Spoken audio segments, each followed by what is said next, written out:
Bonjour à vous tous, j'espère sincèrement que vous allez bien. Mon nom est Robin Castonguay et je suis le responsable du comité santé, sécurité et bien-être de l'Observatoire de la formation professionnelle du Québec. Il me fait vraiment plaisir de vous partager les communications qui ont été réalisées lors d'une journée thématique sur l'enseignement des savoirs de prévention en formation professionnelle et sur la prise en charge de la santé et de la sécurité dans nos centres de formation professionnelle. Je vous souhaite un beau et un bon visionnement. Pour notre dernière partie, mais une partie vraiment intéressante de la journée, c'est la prise en charge de la santé et sécurité dans nos centres de formation professionnelle. Ça amène beaucoup d'enjeux, beaucoup de responsabilités aussi, cette prise en charge-là. Donc, c'est un peu l'objet des discussions qu'on va avoir dans les prochaines minutes. Mais je vais vous présenter la personne qui va animer nos échanges, justement, qui est Mme Christine Côté. Mme Côté fait partie de l'équipe de la Fédération des centres de services scolaires du Québec. Mme Côté a apporté son expertise au sein d'associations privées, regroupant plusieurs employeurs, d'agences, ministères et organismes de différents secteurs d'activité, dont la CNESST. Les gestionnaires des centres de services scolaires peuvent dès maintenant compter sur l'expertise et le soutien de Mme Côté pour être conseillés et appuyés relativement à tout ce qui gravite autour de la prévention de la SST. Mme Côté. Merci. Je vous rassure, je vois la sur les trois maintenant. Alors, à la Fédération. Donc, le déroulement de la table ronde va se passer ainsi. Dans le fond, on va faire un bref historique un peu des changements législatifs au niveau de la loi. Ensuite, je vais vous énoncer les questions qui ont été posées à mes collègues des centres de services scolaires. Ensuite, je vais présenter les intervenants de chacun des centres de services scolaires qui sont ici avec moi, mes collègues, et ils vont ensuite présenter leur situation en santé et sécurité au sein de leur centre de services scolaires, leur prise en charge et comment ça se passe chez eux. Et ensuite, il va y avoir une discussion, un échange avec les différents centres de services scolaires. Et aussi, on va prendre les questions de la salle. Alors, ça va être un échange. Vous pouvez intervenir aussi tout au long des présentations. Là, ça va nous faire plaisir de répondre au meilleur de nos connaissances. Donc, pour le bref historique, dans le fond, en 1979, il y a eu l'adoption de la loi sur la santé et sécurité du travail. Je vais faire ce cours, inquiétez-vous pas. Ça couvrait 3 secteurs d'activité économique qui ont été jugés prioritaires. Il y en a 6 au total et le secteur scolaire, on est dans le 6e. Donc, les 3 premiers secteurs prioritaires, c'est surtout l'industrie lourde, pâte et papier, scierie, forêt, aluminerie, fonderie. Donc, c'est vraiment l'industrie où il y a des gros risques. Ensuite, qu'est-ce qu'ils ont dû faire ces entreprises-là dans les 3 premiers groupes prioritaires? C'est mettre en place un comité paritaire en santé et sécurité du travail, mettre en place un représentant en prévention qui est syndiqué et aussi élaborer un programme de prévention et de santé. Donc, depuis ce temps, depuis plus de 40 ans en fait, c'était le calme plat. Les groupes 4, 5 et 6, il n'y a pas eu de développement depuis ce temps-là. Et là, ça a changé récemment. Donc, on est dans ce virage-là, santé-sécurité. Il y a eu l'adoption de la loi modernisant le régime de santé et sécurité du travail. Ça s'applique maintenant à toutes les entreprises du Québec, pas juste les 3 premiers groupes prioritaires, dont les centres de services scolaires du Québec. Donc, on est vraiment touché, happé par cette loi-là, comme les petits dépanneurs, les restaurants, toutes les entreprises du Québec. Donc, ce que ça favorise, cette loi-là, c'est la prise en charge de la santé et sécurité. Il faut identifier nos risques. Tantôt, Mme Rémery nous disait qu'il faut identifier nos risques. On doit le faire dans nos centres de services scolaires, dans tous nos établissements, donc tous nos risques, dans le but d'élaborer un programme de prévention. Donc, il y a eu des notions aussi qui ont été clarifiées avec cette loi-là qui a été modernisée. La couverture des stagiaires, ça, quand même, c'est un changement important. Maintenant, les centres de services scolaires, ils doivent couvrir et protéger les stagiaires. Donc, même qu'ils font un stage chez un autre employeur, même si ils n'ont pas quand même la gestion des risques à laquelle le stagiaire va être exposé chez l'autre employeur, c'est quand même une notion qui a été clarifiée. Le télétravail aussi, maintenant, le télétravail s'est rendu un lieu de travail. Là, si on travaille à la maison ou ailleurs, c'est un lieu de travail considéré par la CNESST, donc on est couvert. Et aussi, il y a la prévention de la violence, donc les situations de violence physique et psychologique et de violence conjugale ou familiale dont on est au courant. C'est les changements majeurs. Depuis ce temps-là, depuis le mois d'avril jusqu'à ce jour, ben là, on est dans le régime intérimaire, donc le régime n'est pas encore officiel, mais on doit prendre en charge, il y a des mécanismes de prévention et des mécanismes de participation des travailleurs. Le mécanisme de prévention, c'est la prise en charge de la santé et sécurité, l'identification et l'analyse des risques, puis dans le but de mettre en place un programme de prévention. C'est les mêmes exigences qu'il y avait en 1979 qui, là, maintenant, sont appliquées à l'ensemble des employeurs du Québec. Et pour les mécanismes de participation, on doit mettre en place un comité paritaire de santé et sécurité du travail. Et on a maintenant, avant c'était des représentants à la prévention, maintenant c'est des représentants en santé et sécurité syndiqués ou des agents de liaison quand c'est des entreprises de plus petits, moins de travailleurs. Donc, depuis, ce qui s'en vient à partir de là, c'est le régime permanent, donc autour du mois d'octobre 2025. Donc, nos mécanismes de prévention et de participation doivent être fonctionnels rendus à ce moment.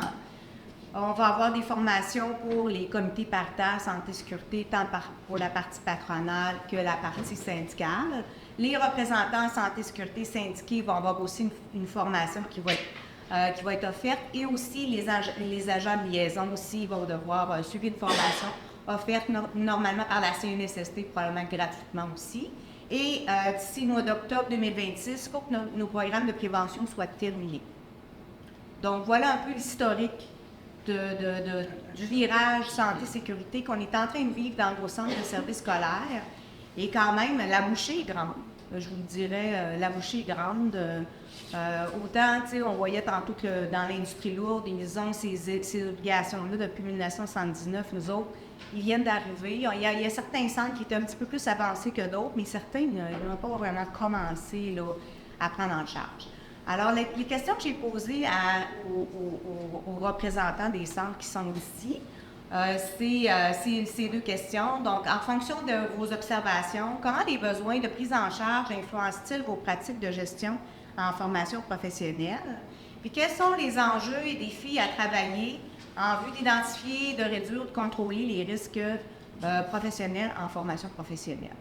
Donc, évidemment, ils ne répondront pas de façon didactique à ces deux questions-là, mais ils vont répondre à leur façon, donc à ces questions, puis je vous invite à interagir au besoin. On commence avec le Centre de services scolaires de Marguerite Bourgeois. On a Yann Fortin, qui est directeur du service de la formation professionnelle et la formation continue aux entreprises, et Mario Lompré, qui est coordonnateur et préventionniste SST. Ensuite, le deuxième centre, ça va être qui va présenter, ça va être le centre de service scolaire de Rive-du-Saguenay, avec Lisa Marie-Chassé, qui est coordonnatrice en santé et sécurité au travail. Et le troisième, ça va être le centre de formation de la Rivière-du-Nord, avec Dominique Chapelot, qui est enseignant, responsable des stages en entreprise en électromécanique de systèmes automatisés, donc au centre de Saint-Jérôme. Donc, je vous inviterai à ce moment-là à débuter votre présentation. Venez-vous à votre machine. Bonjour à tous. D'abord, merci aux gens de l'École de formation professionnelle de Saint-Hyacinthe de nous recevoir dans un centre spectaculaire. J'adore ça visiter les centres FP. Moi, pour que vous sachiez, là, je suis prof d'éduc de formation. J'ai fait mon petit modèle de chemin avec les années, puis je suis rendu en FP. Je parlais de ça avec M. Castonguay. C'est passionnant, là. Il faut le savoir. Et on partage ça avec tout le monde qui est très passionné aussi. On va vous parler un petit peu peut-être de Marguerite Bourgeois. Essentiellement, peut-être, là, c'est 75 000 élèves, 13 000 membres du personnel, 93 établissements en formation générale des jeunes. 10 centres FP, FGA.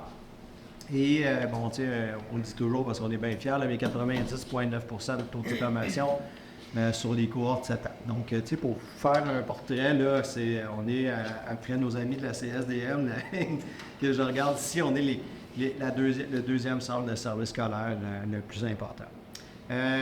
Je vais passer la parole tout de suite peut-être à M. Lompré. On a essayé de vous faire là, rapidement peut-être un petit organigramme là, de où s'en va la prise en charge de santé-sécurité. Il faut savoir qu'on n'y est pas tout à fait encore. C'est là qu'on s'en va. Et ça vous donne, puis après ça, on va vous donner un petit peu l'exemple de comment ça s'est vécu sur le terrain. Merci. Tantôt, il me dit tu fais cette partie-là, donc j'ai apprécié, comme 2 minutes avant qu'on commence. Évidemment, vous comprenez que moi, je suis coordonnateur en prévention, j'appartiens aux ressources humaines. Évidemment, le service de santé et sécurité, 2 volets, indemnisation, prévention. Donc, chez nous, préventionnistes.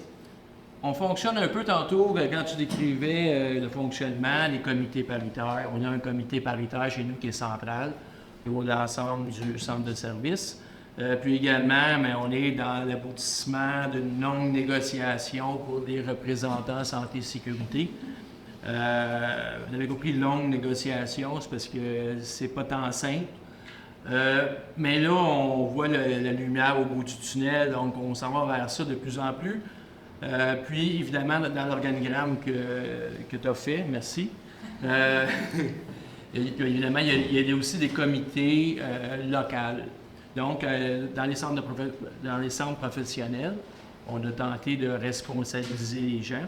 C'est sûr qu'un préventionniste au service des ressources humaines, où est-ce qu'il y a 12 000 personnes à s'occuper, il ne peut pas être là sur tous les comités puis essayer de gérer tout. Donc, les gens, il faut responsabiliser les milieux, il faut responsabiliser les gens. Donc, l'initiative qui a été prise, c'est évidemment de créer ces petits comités-là à l'intérieur de chaque centre de formation professionnelle pour que les gens puissent faire vivre au quotidien la santé et sécurité. C'est sûr qu'on est là en soutien. Quand vous voyez préventionniste, puis qui est linké avec le comité santé et sécurité, vous comprendrez que on donne du soutien. Donc, quand on peut assister à certaines rencontres, quand il y a des questions bien précises, on essaie de les aiguiller aux bonnes places, mais ça reste qu'il faut que les gens soient autonomes. Il y a les représentants santé et sécurité qui, en passant, nous, il y a différentes façons de voir les choses. Chez nous, on l'a vu de façon bénéfique en disant ça va nous aider parce que des bras, des jambes, faire la santé et sécurité, c'est nécessaire. Je ne parlais pas des faire couper, là, mais je parlais vraiment pour faire le travail. Donc, à ce moment-là, les représentants vont aider sûrement grandement le milieu par des audits, par des inspections, par leur responsabilité, vont sûrement aider les milieux à parler santé et sécurité. On en parle au niveau siège social, l'organisation, mais aussi il faut que ça se parle, il faut le faire vivre localement. Donc, la venue de ces représentants-là, oui, il faut les former, mais il faut aussi les former adéquatement selon les risques qu'on a, parce qu'il y a différentes façons dans le fond, d'utiliser ces représentants santé et sécurité-là. Mais quand on les forme adéquatement, on leur donne l'enseignement, mais ça peut être des leviers très importants dans notre démarche santé et sécurité. Donc, vous l'avez compris, je pense que c'est un tableau quand même qui ressemble à bien toutes sortes de services, là. Donc, il y a différents mécanismes, il y a différentes personnes qui peuvent aider les FP sur le terrain. Il s'agit de bien nommer les choses puis qu'ils puissent également avoir accès à ces genres-là. Est-ce que je peux poser une question? Je pense que vos représentants santé sécurité, comme tantôt je disais, la CNSST prône une formation de 7 heures, une durée de 7 heures. Mais si on veut que ces gens-là aient des compétences, des connaissances, tout ça, je pense que vous avez l'intention de former un peu plus large que de 7 heures, là, si je me trompe pas. Vous comprenez que la législation a prévu un 7 heures pour des comités paritaires, un 7 heures pour les représentants santé et sécurité. Moi, on s'est dit, pourquoi arrêter ça à 7 heures? Parce que dans le fond, vous comprenez qu'une formation de 7 heures pour être préventionnel. Représentant santé et sécurité, c'est une goutte d'eau dans la mer. Tous ceux qui font la santé et sécurité depuis longtemps savent que ça prend des années d'expérience. Donc, on s'est dit, tant qu'à avoir ces gens-là, tant qu'à payer ces salaires-là, on va les utiliser à des bonnes fins, puis on va les former adéquatement. Donc, on a fait des liens aussi avec les ASP. Dans le réseau d'éducation, on a une particularité, on n'a pas d'ASP présentement. Donc, on a bien hâte d'en avoir une. Mais on a approché de notre côté individuellement en tant qu'organisation, une organisation qui était la STAS, un ASP qui était la STAS, là, pour ceux qui connaissent, les affaires sociaux. Donc, pour nous aider, dans le fond, à former nos RSS. puis sur des problématiques, tous les risques psychosociaux. Donc, on sait que la STAS sont très avancés là-dedans. Donc, ça va sûrement nous aider à rendre ça, à les rendre plus efficaces, également avoir une meilleure compréhension de la chose. Donc, c'est l'orientation qui a été prise dans notre centre de service. Ça va être 30 heures? La formation? Sur au moins 30 heures, sans compter on va également les former sur d'autres problèmes spécifiques là, par des compagnies comme, peut-être, je ne vais pas nommer de nom aujourd'hui, mais comme GESFOR, etc., sur des problématiques comme le bruit, et puis les prochaines, qu'est-ce qu'on va avoir à faire, sur les problématiques d'amiante. Donc, je pense que ça va être important pour les risques plus traditionnels, là, qu'on se fasse aider par des entreprises privées pour nous former nos gens. Je reprends un petit peu la parole. Évidemment, je viens vous parler aujourd'hui à titre d'ancien directeur du CIM, qui est le Centre intégré de métallurgie mécanique et d'électricité. Donc, c'est l'acronyme du CIM. C'est aussi pour ça que je viens avec Mario, parce que, bon, on a vécu ensemble quand même, je dirais, toute une situation avec la CNEST où on a passé au travers d'un processus d'inspection là, qui essentiellement a duré 5 jours d'inspection plus l'équivalent de 1 à 2 journées là, de l'auto. Ça a pris, là, grosso modo, à peu près 3 mois là, en tout et pour tout de relations intimes avec notre inspecteur de la CNS. J'aime dire à la blague que Régis était proche de nous inviter à son party de Noël. On était rendu à ce niveau-là. Mais essentiellement, quand même, ce qu'on voulait vous partager avec vous, c'est le récit d'une histoire sans panique, parce que après avoir digéré toute la question du stress, je dirais, relié au processus d'inspection, on a essayé de le tourner en opportunité, puis on y est vraiment arrivé par rapport au CIM. Dans ce contexte-là, le CIM, là, c'est quand même des programmes avec des métiers lourds. On avait électricité, on a usinage mécanique industriel, tôlerie, soudage. Fait que juste sur ça, vous avez vu sur les photos précédentes, là, je peux les remettre, là, mais notre usine, là, c'est quand même plusieurs centaines de pieds carrés et plusieurs millions d'équipements là, en place. Vous voyez aussi que pour certains équipements, bien évidemment, on voit un peu mal sur la photo, mais il y a des gardes de protection blanches là, qui ont été installées. On le voit difficilement, mais sur plusieurs machines, ça a été installé. Il y a 10 ans, on était passé par un ronde d'inspection. J'y étais heureusement pas à cette époque-là.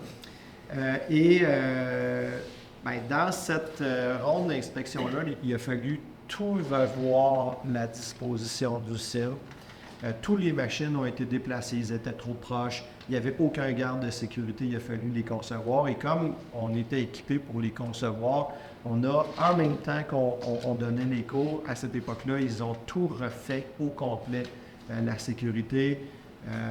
Je crois qu'à l'époque, on a même gagné des prix là, par rapport à tout ce qui a été fait. Ceci étant, la CNESST a voulu voir la permanence des correctifs. Comme vous le savez, c'est un processus normal. Je vous dirais qu'avec les années, il y avait des pratiques qui avaient été un petit peu, oubliées. Il y avait des mécanismes qui contournaient les gardes de sécurité. Il y avait des interverrouilleurs qui avaient été déconnectés. Dans l'inspection, on a même, d'abord, on a eu plusieurs dérogations. On a même eu un scellé aussi avec une petite contravention. Hein? Oui, on a une petite contravention. Donc, il a fallu avaler tout ça, puis essayer de le tourner en opportunité. Une des choses qui a fait qu'on a réussi à le tourner en opportunité, c'est que préalablement, on a mobilisé nos enseignants, d'abord par département, ensuite un à un. On avait des enseignants qui étaient déjà plus spécialisés en SST de leur ancienne vie. On a mobilisé le syndicat et de façon extrêmement paritaire, on s'est mis à faire des tournées préalables à l'inspection. Mais on a fait 3 ou 4, grosso modo. Permets-tu 2 secondes? Oui, vas-y. J'étais sur ça. Donc, évidemment, on se voulait paritaire, parce que, évidemment, vous comprenez que la loi est bâtie comme ça. On a approché les syndicats, on a ouvert, dans le fond, en lui disant qu'est-ce qu'on avait à faire, qu'est-ce qu'il fallait faire aussi. Les syndicats ont vraiment apprécié. Donc, c'était la première démarche qu'on a fait là, pour, dans le fond, travailler plus paritairement. Par la suite, on a fait des visites préalables, parce que la CNESST nous avait annoncé des dates. On a eu l'opportunité d'effectuer des visites paritaires avant. On voulait un peu sauver les problèmes majeurs. Puis, en même temps, ça a permis aux enseignants de voir, dans le fond, le syndicat puis l'employeur travailler ensemble à trouver des solutions. Donc, ça a été beaucoup plus facile pour tout le monde, la venue de l'inspecteur. Donc, on aurait pu attendre le jour fatidique, puis dire, bon, qui verra, verra. Mais on a été proactifs là-dedans. Puis, c'est vrai aussi, mais c'est vrai aussi dans tous nos autres centres de formation professionnelle. Yann n'a pas pu y participer au complet. Malheureusement, on a eu 26 visites d'inspecteurs au total cette année-là. Donc, j'ai passé plus de temps avec les inspecteurs qu'avec ma blonde, ou presque. Donc, mais C'est ça à ce moment-là qu'on dit que ton épouse est aussi inspecteur? Oui, c'est ça, c'est à ce moment-là. Donc, mais il n'est plus. Donc, ceci étant dit, cette partie-là, puis j'encourage tout le monde à être transparent avec le syndicat, parce que quand on travaille paritairement, c'est tellement plus facile d'approcher les gens, d'approcher les enseignants. Ça, c'est une partie importante qu'on a tirée comme leçon. Là. Excuse-moi. Mais, merci, oui. Allez-y, vous en prie. Dans le fond, en tout cas, selon les discussions qu'on a eues ensemble, vous me disiez aussi que vous auriez aimé ça, que la personne, justement, du syndicat ou même l'inspecteur de la CNSST soit avec vous aujourd'hui. Oui. Parce que l'expérience, finalement, au final, a été positive, là. Mais là... Si c'était à refaire, on aurait l'inspecteur avec nous et on aurait aussi notre représentant du syndicat qui, j'en doute pas, serait venu volontiers discuter de cette opération-là.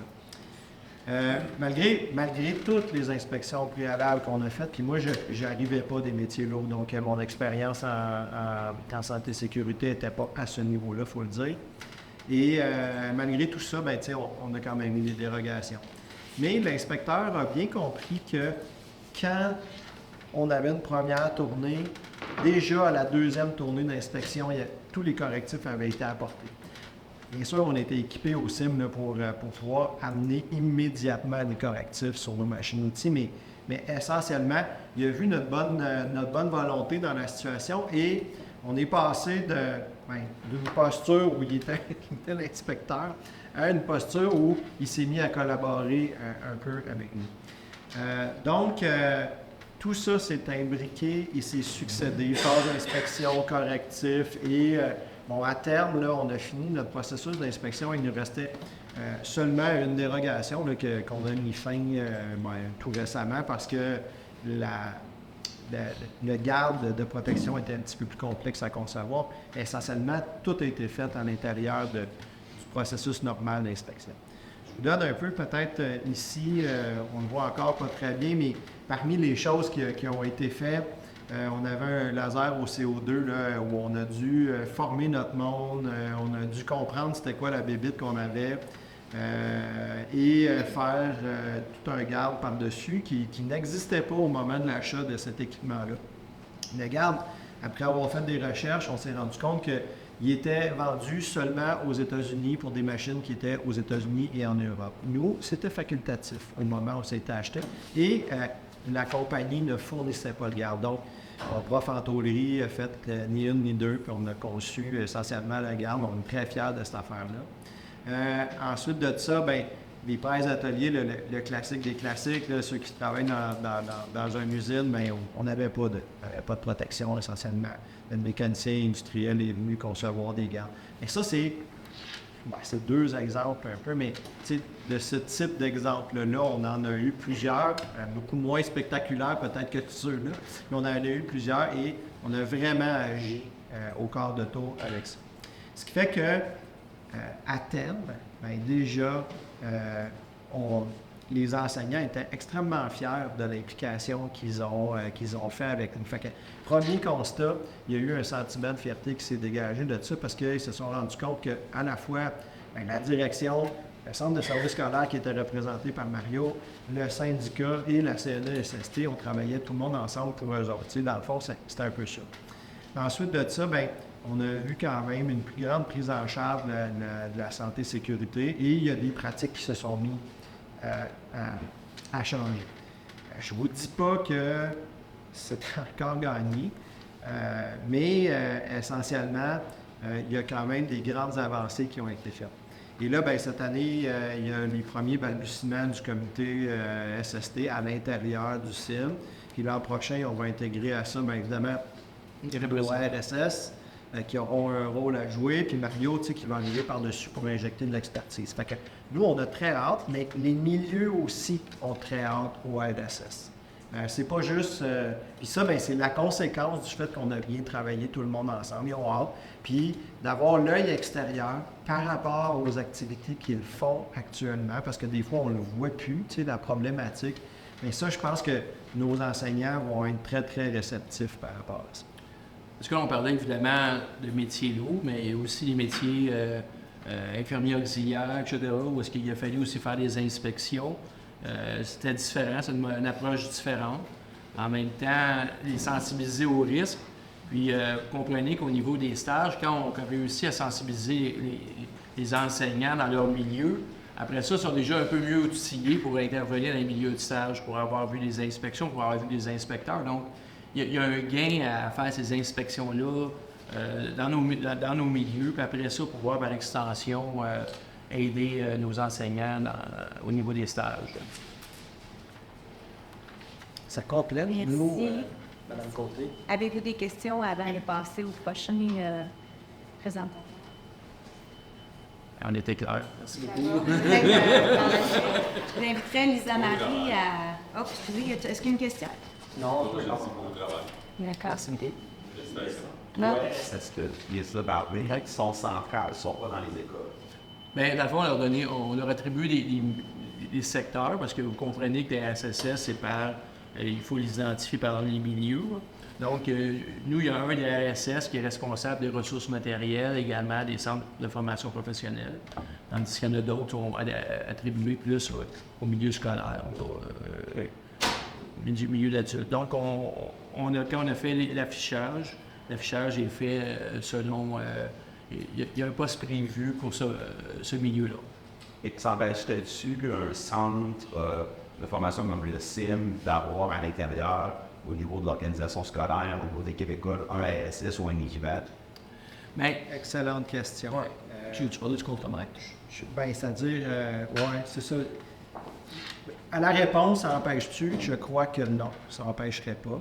Maintenant, budgétairement parlant, bien, on préfère que ce soit le central qui paye que nous autres. Tu sais, ça, c'est essentiellement, c'est ça. Une fois que je vous ai dit ça, il y a eu des choix qui ont été faits. Puis cette année, on a créé un poste de contre-maître d'usine qui, lui, aura un peu le dossier CRE, SST, santé-sécurité à l'intérieur de l'usine. Donc, c'est une réponse en demi-teinte que je vous donne, mais la vraie réponse, c'est non, il n'y a rien qui empêche. Donc, merci. J'inviterai Lisa Marie à présenter leur modèle de prise en charge de la santé-sécurité avec des livrables. Oui, je pense que tu peux dire. Oui, je vais présenter, puis je vais vous montrer. J'ai un petit visuel qui explique, parce que c'est une structure qui est assez complexe qu'on a mis en place, puis juste avant mon entrée de jeu, vous expliquer un peu, nous, notre modèle, le modèle que je vais présenter, c'est pas un modèle uniquement dédié à la FP, c'est un modèle qu'on a mis en place pour implanter une culture, le nom est marqué, implantation d'encadrement d'une culture de prévention en santé et sécurité. Puis ça, c'est pour l'organisation, notre centre de service au complet qu'on a mis en place, cette structure-là. La structure veut qu'elle est développée sous forme de gestion de projet. Donc, chaque colonne que vous voyez est un livrable avec un sujet en soi, puis avec un responsable de livrable. Donc, les livrables ont été décidés en fonction de qu'est-ce qu'on avait besoin de mettre en place dans notre centre de service pour prendre en charge la santé et sécurité de façon très globale, non seulement au niveau de la sécurité en AFP, mais au niveau de la violence chez nos jeunes, au niveau des travailleurs des ateliers où est-ce qu'ils font la maintenance de nos bâtiments. Pour vous mettre en contexte, je ne l'ai pas fait, mais on a un centre de service beaucoup plus petit que celui présenté juste avant. Peut-être pas aussi petit géographiquement parce qu'on a un centre de service qui est très grand de façon géographique, mais au niveau de la clientèle, du nombre d'employés et je dirais le corps de ce qui a été présenté tout à l'heure.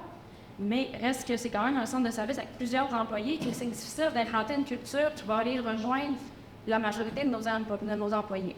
Donc, on s'est développé un projet comme ça qu'on s'est donné de 3 à 5 ans pour réussir à le réaliser. Présentement, on est à l'année 2. Ça va très bien. Chaque livrable a été, comme je vous disais, calculé en fonction des choses qu'on avait besoin de mettre en place. Ça, c'est un comité qui a été mis, on se réunit en comité avec chacun des responsables de livrable pour déterminer quels allaient être nos livrables par rapport au projet. Je peux vous donner quelques exemples, dont réaliser les 5 plans de prévention qui s'en viennent en fonction des recouvrements qu'on aura au centre de Zoclis. Le livrable 2, c'est le soutien de l'employeur. J'ai mis en rouge des parties qui touchent un peu plus la FP, où est-ce que le chargé de projet qui s'occupe des livrables en FP participe. C'est écrit dans le bas, vous allez me comprendre, là. C'est un livrable qui entretient préventif des équipements de formation professionnelle. On a l'implication de la direction générale. Fait que c'est vraiment plusieurs facettes de la gestion au centre de service scolaire. Puis, on a déterminé un responsable face à ce livrable-là. Comme si on va dans le bas de notre livrable, on voit des personnes responsables. Il n'est pas tout à fait à jour, mais des personnes d'autonomie responsables qui participent au comité de prise en charge. Donc, chaque livrable est un comité en soi. Donc, chacun des responsables a à réaliser ce projet-là dans l'orientation de 3 à 5 ans qu'on s'est donné. Chacun des responsables représente plusieurs services. Il y a le service éducatif, les services informationnels, l'AFP, le secteur plus la direction générale, les RH. Donc, on essaie vraiment d'aller toucher le plus possible de branches dans notre organisation pour réussir à implanter une culture pour que tout le monde soit en action dans ça. Puis c'est le moyen qu'on s'est donné pour y arriver en impliquant le plus de monde possible. Ils ne sont pas nécessairement que des gestionnaires. Là. On a mis le responsable, la personne qui va travailler le projet. Donc, il y a certains responsables qui sont des employés du centre de service qui sont susceptibles de faire avancer le projet. Donc, chaque livrable a un comité ou des ateliers de travail à mon but d'avancer leur livrable. Puis, en comité, on appelle ça un comité de pilotage, on se réunit environ 4 fois par année, tous les responsables de chacun des livrables, pour voir l'état d'avancement de notre livrable, pour voir l'état d'avancement aussi du projet complet. Présentement, on est à 40% d'avancement dans notre projet à l'année 2. On ne cherche pas à avancer le plus rapidement possible, on veut bien le faire pour avoir à reculer après coup. Là. Donc, il y a certains livrables qui vont avancer quand d'autres livrables vont être réalisés. Donc, c'est vraiment sous forme de gestion de projet. C'est aussi de l'amélioration continue. Peux-tu poser une question? Ben oui. Si je ne me trompe pas, tout le global du projet est sous la responsabilité du directeur général. Oui, exactement. En fait, moi, je suis la chargée du projet complet. C'est moi qui chapeaute un peu, là, qui oriente chacun des chargés, des responsables de livrables. Mais moi, j'ai un compte à rendre à ma direction générale par rapport à ce livrable-là. Il faut que je lui nomme les enjeux qu'on vit, soit au niveau financier, au niveau des différentes ressources, quels sont l'avancement, qu'est-ce qui a été avancé ou pas, pourquoi pas avancé non plus. Fait que moi, directement à la direction générale, je rends des comptes par rapport à ce projet-là. Tantôt, je disais que il y avait des employés qui étaient impliqués, donc c'est quand même assez paritaire. Mais où est-ce que c'est davantage paritaire? C'est qu'on présente aussi l'état d'avancement puis les enjeux de notre livrable, de notre projet au comité central. C'est qu'à chaque rencontre du comité central, on leur explique où est-ce qu'on en est dans notre projet, ou qu'est-ce qui s'en vient, quels sont les enjeux, pourquoi on n'a pas avancé tel ou tel livrable pour plusieurs raisons ou pas. Donc, c'est comme ça qu'on a décidé de prendre en charge la santé et la sécurité. Puis, je pense que ça a vraiment des belles répercussions, surtout au niveau des services éducatifs versus les ressources humaines. Souvent, je parle en sécurité plus centre des services scolaires, c'est touche-moi à l'AFP, mais on a réussi à faire des liens où est-ce que peut-être ça aurait été difficile, on aurait peut-être travaillé plus en silo, tandis que maintenant, en travaillant en gestion de projet comme ça, bien, on ne dédouble pas certains travaux qui auraient pu être faits en double dans différents services. On réunit puis on essaie d'adapter pour chacun les milieux de projet, une table. si je ne me trompe pas, les livrables que vous avez identifiés, bien, sont en fonction de vos besoins à vous. Exactement. Ça ne couvre pas toutes les obligations de la loi. C'est Dans le pas fond, ça. ce qui a été fait, c'est pas dans votre plan d'action. Non, bien sûr qu'on s'appuie sur la loi. Là, il y a certains, c'est des leviers à porter là, sur ce projet-là. Donc, c'est sûr qu'il y a certaines lois qu'on a incluses dans ça parce qu'on n'avait pas encore réalisé ces travaux-là où on était en écart avec ce qu'il y avait à faire. Donc, on les a inclus, mais tout le projet au complet, c'est un projet qui est adapté pour nous, pourrait être adapté à plusieurs centres de services, mais c'est quand même des sujets qui reviennent d'un centre de service à l'autre. Je pense qu'on a pas mal les mêmes réalités, là, ou presque. Donc, c'est chez nous, qu'est-ce qu'on avait à faire pour implanter notre culture, où est-ce que la direction générale voulait aller dans 5 ans, en fait. Puis c'est comme ça qu'on a fait plein de projets. Puis, si je peux me permettre encore, le fait d'avoir plusieurs responsables de livrable, moi, ce que je trouve intéressant, c'est que je parle, tu sais, quasiment tous les jours avec des gens des centres de services scolaires, puis ils sont seuls, des fois, ils sont seuls, tu sais, à parler de prévention, de santé, sécurité, tandis que d'autres, on multiplie les acteurs, on en a parlé un peu au courant de la journée, multiplie les acteurs, multiplie les responsables. Fait qu'il y a plusieurs projets qui, simultanément, évoluent dans tous les établissements. Là, Et je reviens à dire aussi qu'on ne développe pas les travaux. Tu sais, on multiplie les gens qui travaillent, mais en plus, on regroupe ce qui se fait pour être capable de l'adapter à d'autres milieux. Fait que c'est vraiment plus efficace là, comme prise en charge, en silo. Puis utiliser aussi comme ça les branches partout. Puis comme je vous disais, chacun des livrables, après ça, ont à réaliser les travaux, donc peuvent mettre en place un atelier de travail, eux-mêmes un comité pour réaliser ce livrable-là. Donc ça multiplie encore davantage les personnes qui mettent la main à la porte dans l'implantation de la culture. Oui. Qu'est-ce qui a été le choix pour choisir cette approche-là, les critères de la base, de prendre cette approche-là? En fait, j'ai une collègue de travail qui est aux ressources humaines, qui a une vision très amélioration continue, gestion de projet, amélioration de l'organisation. Donc, c'est elle qui est arrivée avec cette idée de l'adapter de cette façon-là, puis qui était complètement un peu révolutionnaire pour nous. Là. Tu sais, c'est quand même impressionnant à quel point on peut l'adapter pour ce type de projet-là. Fait que c'est suite à ces projets de recherche. Deuxième question, est-ce que entre la première ébauche, est-ce que vous plaisantez là? En termes de livrables, est-ce qu'il y en a eu qui se sont changés? Bonne évolution, ah oui, absolument. Même dernièrement, on a rajouté des livrables parce qu'on se rend compte que, en faisant ce livrable-là, bien, on se rend compte qu'on a peut-être un manque. Fait que là, on rajoute un livrable où on en modifie, on en a jumelé ensemble aussi. Parfait. Mais oui, il est continuellement en évolution. Là. Un moment donné, on était à 42 là, on est à 46 parce que les livrables ont été modulés, modifiés, puis on en a ajouté aussi. Mais ça donne quand même un portail global de ce qu'il y a à faire. Oui? Donc, regarde ces acteurs-là, c'est Maximeur.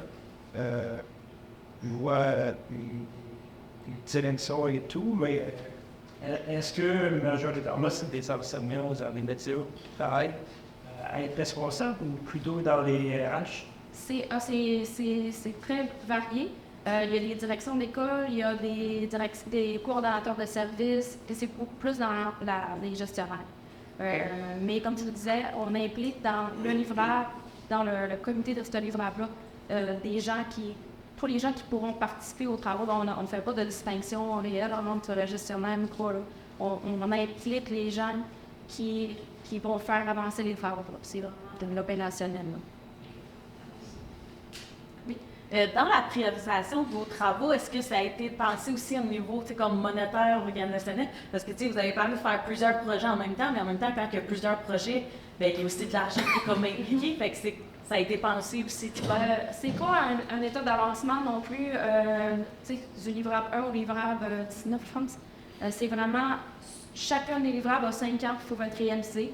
Puis, selon les enjeux financiers ou budgétaires, des ressources aussi de personnel, il avance. Là, il y a plusieurs onglets à un projet comme ça.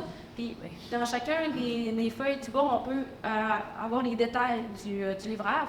Puis là, on voit les dates de réalisation projetées ou des nouvelles dates de réalisation, parce que souvent on peut les changer parce que justement c'est pas possible de réaliser ou on a des enjeux. Mais ce que j'ai compris, c'est qu'il peut y avoir des enjeux financiers. À ce moment-là, le projet est comme suspendu pendant le temps de régler l'enjeu financier. Ensuite, le projet reprend, le livreur reprend pour assurer la suite. Exactement, oui. Oui, bien, vous dire, premièrement, c'est super bien modélisé, c'est très clair. C'était mon souci. C'est dans c'est 12 sur 10. OK, merci. Puis, j'ai un collègue qui s'en va à la retraite, qui fait un peu ça. Puis, ça me semble de vous emmener par ici. Il me semble que vous pourriez vous impliquer avec nous. On aura des beaux projets pour vous. C'est gentil. On est dans la période des barodages, les c'est ça qui arrive. Ce projet est supporté par des partenaires, par exemple, je fais dans une sélection des budgets. Est-ce qu'il y a une enveloppe budgétaire qui a été décentralisée ou qui a été accordée pour installer sur ce 5 ans-là? Ça fait des budgétés, ça fait des mots monétaires, ou c'est on part et on verra? C'est un peu on part ou on verra. Puis, tu sais, en fonction de l'avancement, puis des comptes que je rends à les réditions de comptes que je fais à la direction générale, avec les enjeux, là, on peut planifier pour l'année suivante. C'est plus comme ça qu'on y va, là, parce que je pense que au départ, ça aurait été presque impossible de planifier. Ben, ça aurait été possible, mais selon moi, ça n'aurait pas été réaliste de planifier le budget sur 5 ans de ce projet-là, parce que c'est tout nouveau, c'est en évolution. Comme je disais tantôt, il y a des livrables qui ont été ajoutés, d'autres qui ont été enlevés. Peut-être qu'on aurait pu y aller comme ça, mais on n'a pas planifié. Il y a certains volets qu'on a planifiés et d'autres qu'on a planifiés au fil du temps. Est-ce que Madame, Madame Christine, avec le ministère, n'a pas descendu d'argent, mais descendu de la piste? Non, c'est ça, rien. Il y a aussi, il y a une petite note dans les règles budgétaires que vous avez reçues dans vos centres de services scolaires qui mentionne des sommes là, pour la loi modernisant le régime de santé et sécurité, mais c'est minime. Actuellement, on attend toujours les réponses du ministère de l'Éducation. Mais nous, on fait les demandes, là, ça va faire dans ma 3e année, puis à chaque consultation budgétaire, on prépare nos fiches, on les envoie. Ensuite, la consultation officielle, on les retourne. On fait des représentations au niveau du MEQ, mais c'est long. C'est essentiellement, tu sais, pas du remplacement, je cherche le thème, là, mais de la main-d'œuvre dans cette là pour réaliser des travaux, parce que c'est des bonnes pratiques qu'on change, c'est la façon de procéder, tu sais, ça n'implique pas nécessairement des sommes en équipement ou quoi que ce soit, c'est vraiment plus pour placer les personnes qui participent de façon humaine au projet. Libération. C'est Libération, c'est ça, remplacement pour libération. Oui, libération. Dans la nomination des gens qui sont mis sur les livrables, j'imagine qu'il y a des gestionnaires dont ça faisait un peu partie de leur fonction, Oui. ils ont été nommés. Exactement. Mais dans les comités ou sous-comités, est-ce que c'était des gens qui étaient bénévoles? Oui, c'est des gens qui étaient volontaires, puis souvent, on va chercher les gens, on lui explique un petit peu le projet ou le livreur, puis les gens, ils veulent embarquer à ça. On va prendre une dernière question, ensuite on va passer à... C'était pas gaskiat, mais Phil du Sénégal, ça serait boire. C'est boire des trucs de celebration. Parce que la dernière année, ça a explosé. C'est austère, c'est ça, c'est matériel, mais avec boire et des packs, paddle, et non, mais c'est somebody and aux aides, travail, pour les papiers. La prévention, c'est vraiment ça. Oui. Peux-tu répondre? J'aurais ça à rajouter par rapport à ta question.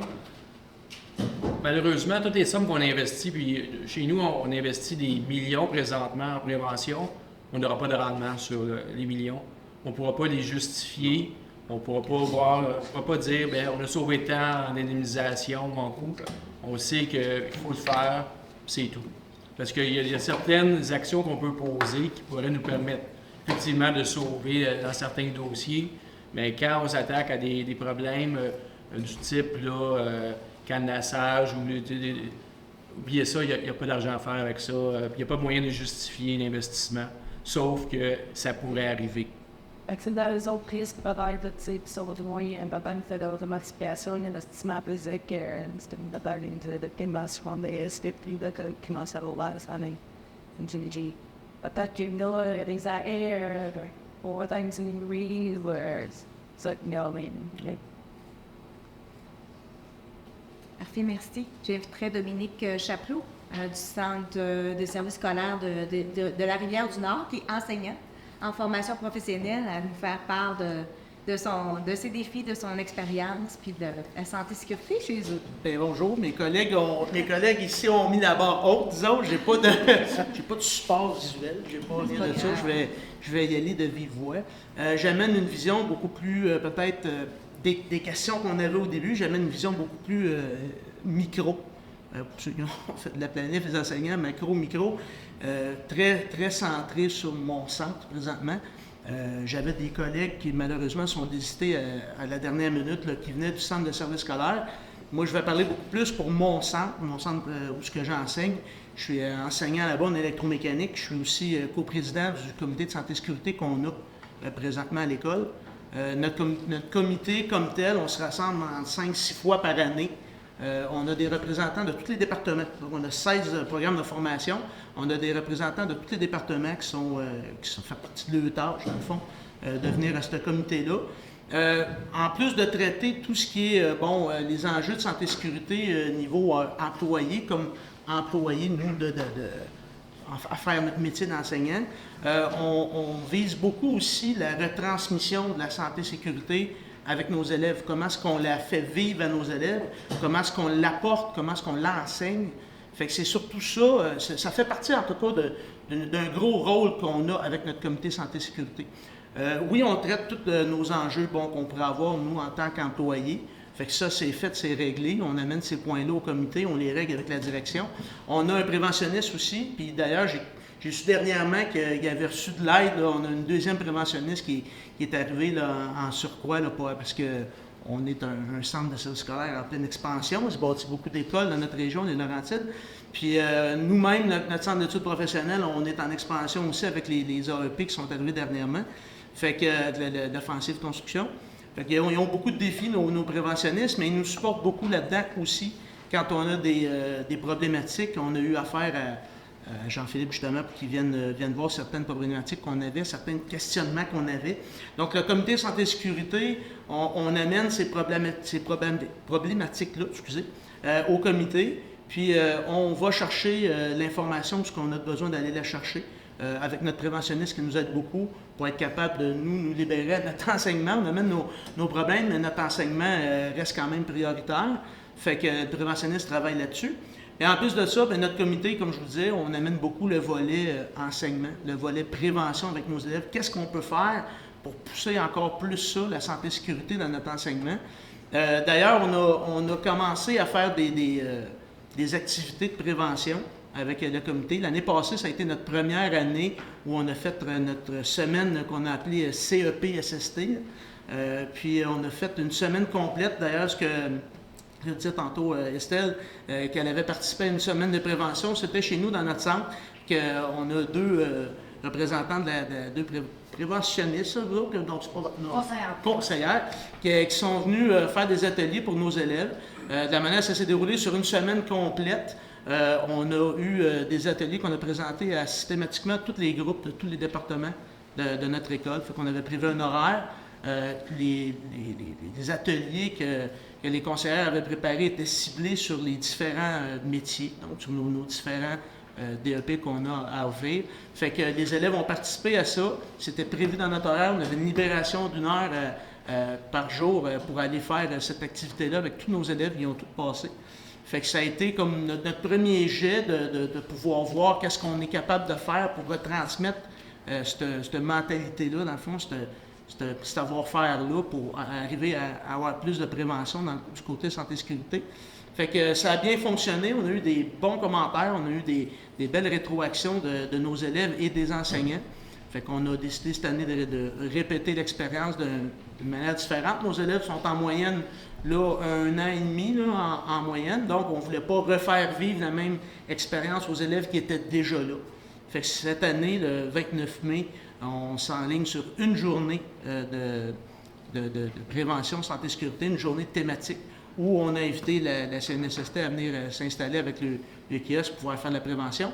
Et on a mandaté chacun de nos représentants santé sécurité de descendre dans le département et d'aller chercher des partenaires de l'industrie qui pourraient venir nous aider à promouvoir ça, santé sécurité. Donc, tout ce qui est troubles auditifs, travail en hauteur, travail en espace clos, peu importe tout ce qu'on pourrait avoir comme problématique, risques musculo-squelettiques, troubles psychologiques, posture et compagnie.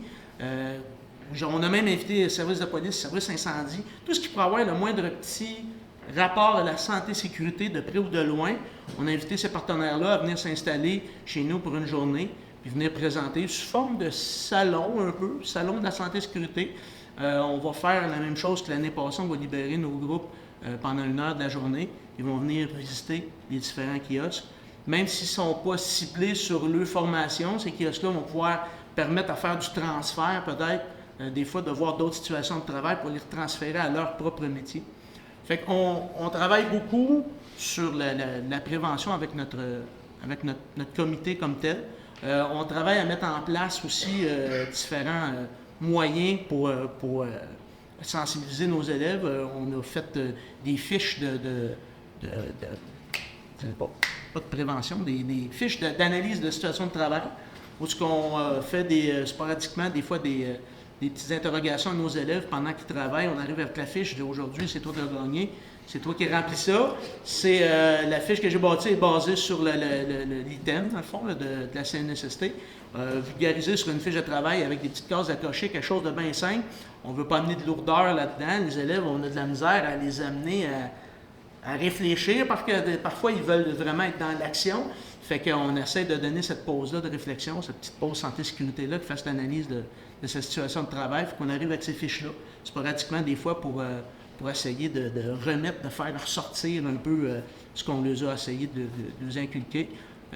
Ensuite de ça, comité santé-sécurité, dans nos réunions, on se garde du temps avec tous les représentants de notre comité pour aller faire des visites de département. Fait qu'on part, tous nos représentants, chacun des départements, on va visiter un département par réunion, des fois 2, dépendant du temps qu'il nous reste dans nos réunions, ça dépend des sujets.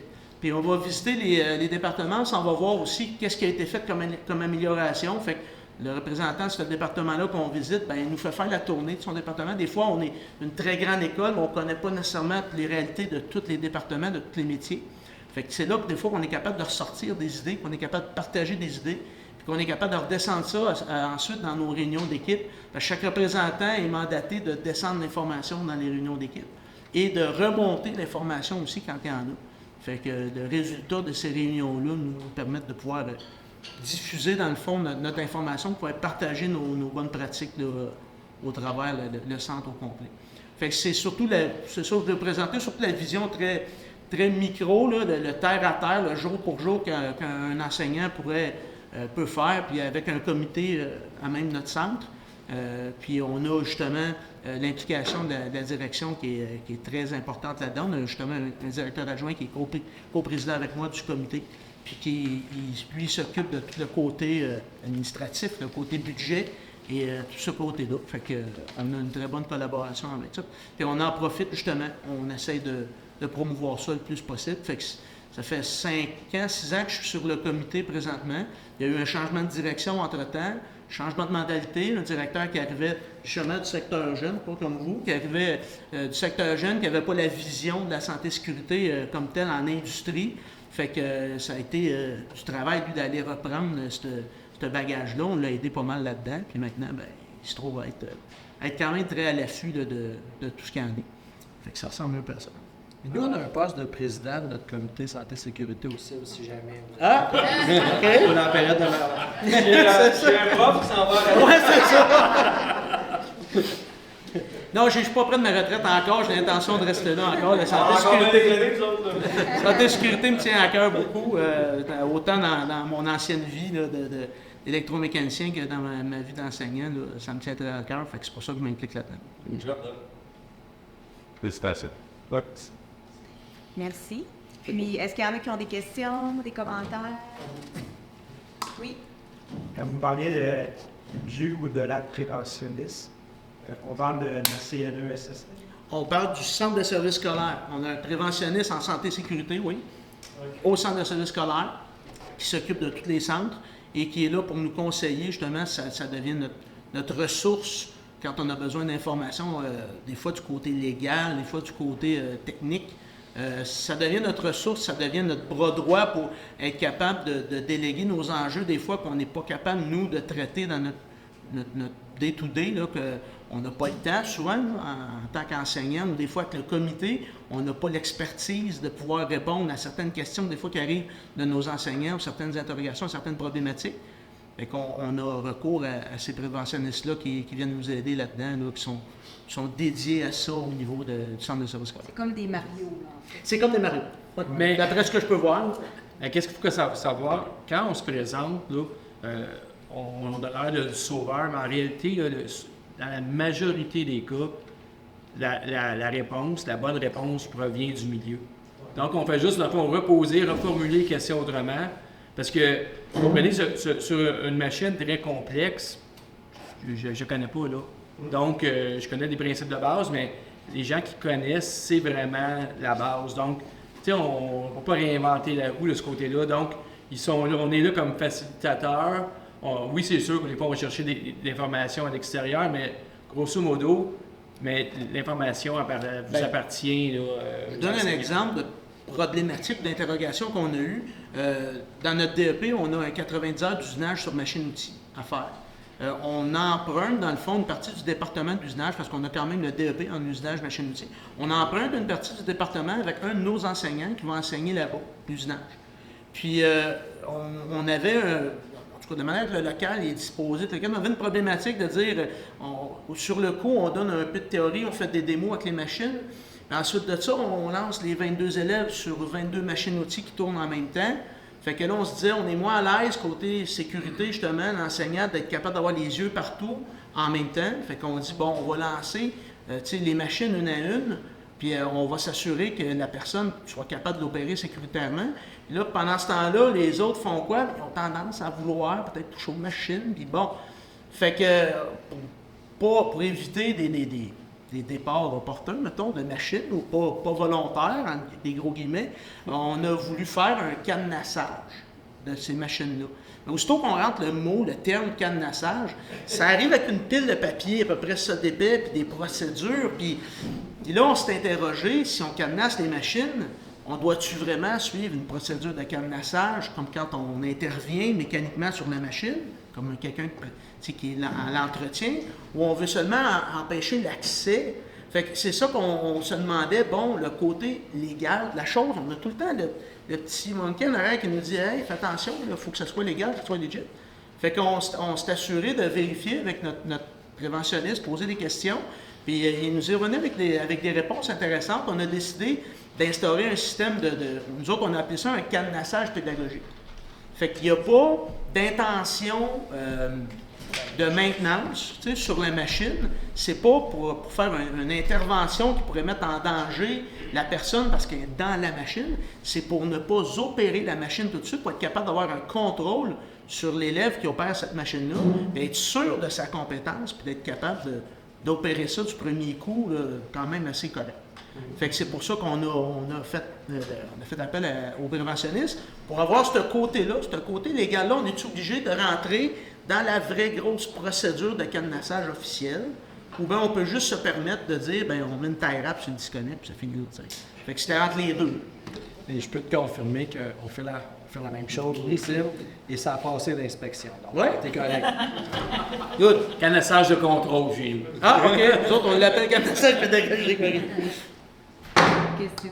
Dans notre centre, sur les machines-outils, si l'étudiant ou n'importe qui appuie sur l'arrêt d'urgence, ça prend la clé du prof pour activer la machine. Fait que n'importe quel intervenant voit quelque chose qui ne fait pas son affaire, il pèse dessus. Puis après ça, ben, l'élève doit aller voir le prof pour la faire réactiver. Fait que tu peux pas cacher un fuck-up que tu as fait si tu t'es fait prendre. Puis toi, en tant que prof, ben, t'es pas toutes, t'es rallumes quand tu veux, un après l'autre. Même principe un peu, ouais. C'est un peu le même principe. Ouais, c'est pas fou. L'idée Rapidement, on est sur votre modèle, nous autres aussi, parce que je sais pour le centre qui est dans le centre de service chez nous. Si ça peut aider, nous, on a pris la décision chez nous, dans mon école, à mon centre, de mettre la centre de sécurité dans le pôle éducatif. Oui, on l'a aussi d'ailleurs. Et dans le pôle éducatif, c'est mesurable. On a mesuré notre nombre d'accidents par année qu'on avait dans le centre. On essaie de s'améliorer. Et zéro, évidemment, il faut réaliser pour ces zéros. On a aussi un enjeu dans notre PEVR là-dedans aussi. Et on voit juste pour terminer, pour conclure, on voit que quand même, il faut conscientiser la haute direction à l'importance de s'impliquer en santé-sécurité. Puis il faut intégrer cette santé-sécurité-là dans les pratiques. C'est quand même un gros défi. Puis de prise en charge de la santé-sécurité. Je pense qu'en développant des compétences avec plusieurs acteurs, comme on a vu tout à l'heure, on peut à ce moment-là devenir plus utile, mieux protéger finalement la santé et la sécurité des employés, là, puis des futurs employés dans le cas de la formation professionnelle. Mais ça se fait pas tout seul dans son coin, chez quoi, de son bureau, ça se fait ensemble, partie patronale, ensemble avec les employés, avec les syndicats, ça se fait ensemble, puis il faut être plusieurs acteurs sur un gros mandat. C'est ça. Je rajouterais même les élèves là-dedans. Les élèves aussi. Fait que merci pour vos témoignages.